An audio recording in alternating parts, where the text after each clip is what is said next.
एक शहर में एक शर्मा जी नाम का व्यक्ति रहता था।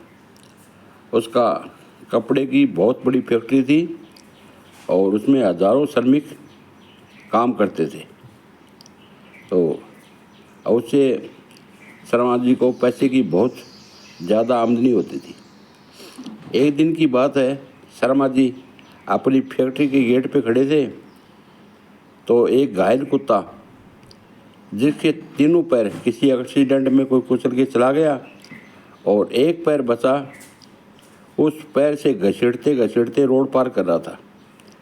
तो मेरे को उस कुत्ते पर दया आ गई। मैंने कुत्ते को लाकर मेरी फैक्ट्री के गेट के अंदर उसको बैठा दिया।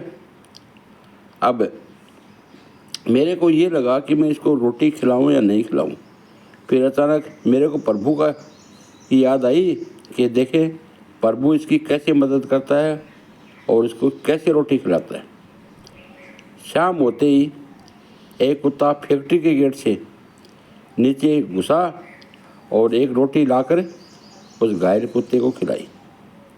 ये सिलसिला कई दिनों तक चलता रहा और मैं उस कुत्ते को देखता रहा।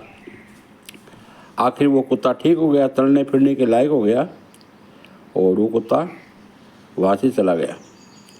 उसी दिन मैंने सोचा कि प्रभु ही सबसे बड़ा है और उसका ध्यान करने से ही सब कुछ मिल जाता है। जैसे उस कुत्ते को रोटी मिली तो मैंने फैक्ट्री के ताले लगा दिए, कारोबार बंद कर दिया और संत बन गया। संत बन के मेरे हजारों अनुयायी मेरे हो गए। अब पैसा तो मुझे पहले मिलता था, वैसे भी किसी न किसी बहाने मेरे को पैसा मिल जाता था और मेरे अनुयायी भी मेरे साथ रहते। एक दिन एक शहर में मैं मेरे अनुयायियों को प्रवचन दे रहा था कि कैसे मैंने फैक्ट्री लगाई, कैसे हजारों मेरे पास नौकर काम किया करते थे और पैसा जब भी मेरे को मिलता था और उतना ही पैसा आज भी मेरे को किसी न किसी रूप में मिलता है। तो उसके बाद में उसने उस कुत्ते की पूरी कहानी सुना दी। ऐसे घायल कुत्ता आया, मैंने गेट के अंदर छोड़ा, एक कुत्ता उसके अंदर आया। तो अनुयायियों आप ये बताओ, वो जो घायल कुत्ता था वो बड़ा था या रोटी खिलाने वाला कुत्ता बड़ा है?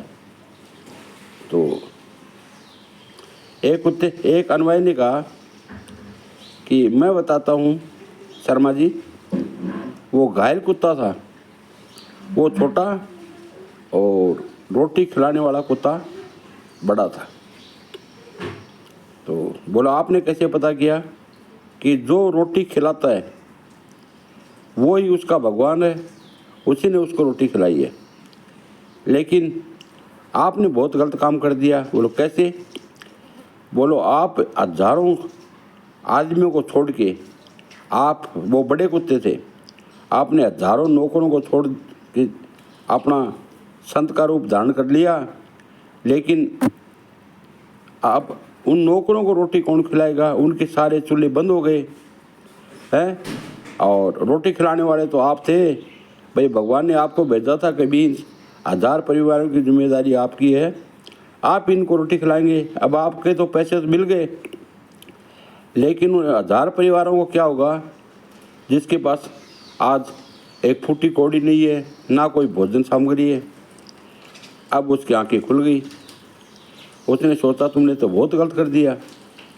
क्यों? भगवान की भक्ति तो आत्मा से होती है, अंदर से होती है। यदि किसी को दया भाव आता है, भगवान की स्मरण करनी पड़ती है, तो वो अंदर से होती है। वो किसी कहते हैं ना आत्मा सो परमात्मा। तो संत बनने से नहीं, संत अंदर से पैदा करो। हैं, किसी से झूठ मत बोलो, सबसे दया भाव रखो, दूसरों का आदर करो, जो निर्बल हैं उनकी मदद करो।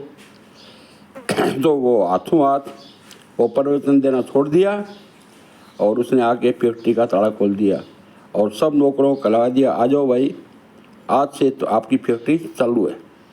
मैंने बहुत बड़ी गलती कर दी जो मेरी फैक्ट्री बंद करके मैं संत बन गया। तो उसी दिन सारे वो कर्मचारी थे और सब के सब फैक्ट्री में आ गए और शर्मा जी की आंखें खुल गई। भाई पैसे तो उसके पास आने थे, फैक्ट्री चलने से आने थे, एक बाद में आए, लेकिन वो परिवार तो बेचारे भूखे मर रहे थे, वो सब बच गए।